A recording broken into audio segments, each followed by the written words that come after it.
Hello student, आज की class में हम पढ़ेंगे फॉर्म्स ऑफ कम्युनिकेशन, यानी कि कम्युनिकेशन की फॉर्म्स क्या हैं और कितने प्रकार की हैं। तो सबसे पहले आप देखेंगे कि ये कितने प्रकार की होती हैं। तो फॉर्म्स ऑफ कम्युनिकेशन के 3 टाइप्स होते हैं, जो कि आप लोगों के सामने अच्छी तरह से दिख रहे होंगे। पहली टाइप्स जो है on the basis of expression, दूसरा है on the basis of flow, तीसरा है on the basis of organisational relation. Okay, तो फॉर्म्स ऑफ कम्युनिकेशन कितने टाइप्स के हैं आपको आई होप कि लर्न हुआ होगा। On the basis of expression, on the basis of flow, on the basis of organisational relation.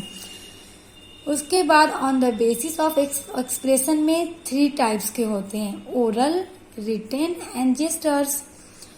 Oral और written जो होते हैं वो वर्बल कम्युनिकेशन में आते हैं, और जो जेस्टर्स होता है वो नॉन वर्बल कम्युनिकेशन में आता है।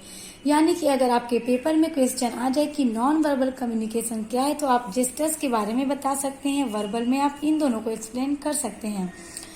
उसके बाद आप देखते हैं on the basis of flow पर, तो इसमें भी 3 टाइप्स के होते हैं, vertical, diagonal and horizontal. Horizontal को लेटरल कम्युनिकेशन भी कहते हैं। उसके बाद वर्टिकल में भी 2 टाइप्स होते हैं, जैसे कि upward and downward communication. Upward मतलब होता है जो बात नीचे से ऊपर तक पहुंचाई जाए, और डाउनवर्ड होता है जो बात ऊपर से नीचे तक बताई जाए।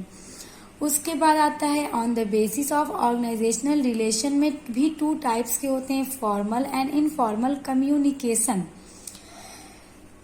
तो अब आपको पता चल गया होगा कि फॉर्म्स ऑफ कम्युनिकेशन कितने टाइप्स के होते हैं, और फिर उन टाइप्स के अंदर भी कितने टाइप्स होते हैं।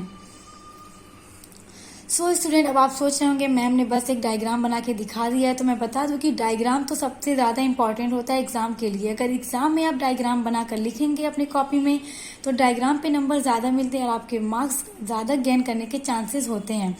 इसलिए इस डायग्राम को आप लोग नोट डाउन कर सकते हैं और इसको अच्छी तरह से लर्न कर लीजिएगा। एग्जाम में ये आपकी नंबर गेन करने में बहुत हेल्प करेगा।